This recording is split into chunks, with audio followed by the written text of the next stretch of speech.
আপনাদের সকলকে শুভ ষষ্ঠীর আন্তরিক প্রীতি ও শুভেচ্ছা। পুজো আসে মাইকে মাইকে। সন্ধ্যাবেলায় তুমি আমি বসে থাকি, আর এদিকে পালকিতে বউ চলে যায়। চলে যায় সময়। পঞ্চমী থেকে সোজা ষষ্ঠীর সন্ধে। কার্পেট, তার মধ্যে একজন গোলাপি ওড়না, লম্বা চুল, টান টান বিনুনি করে বাঁধা। দেখছো না ঠাকুর নমস্কার করছি? তো কর না, আমি কি আটকেছি নাকি?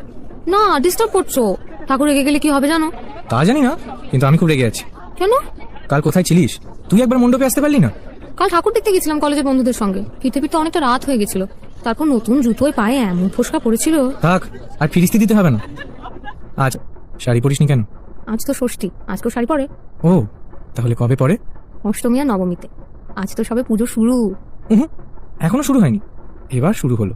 যা, চেনা চেনা মন রঙিন হলো রে ভালোবাসা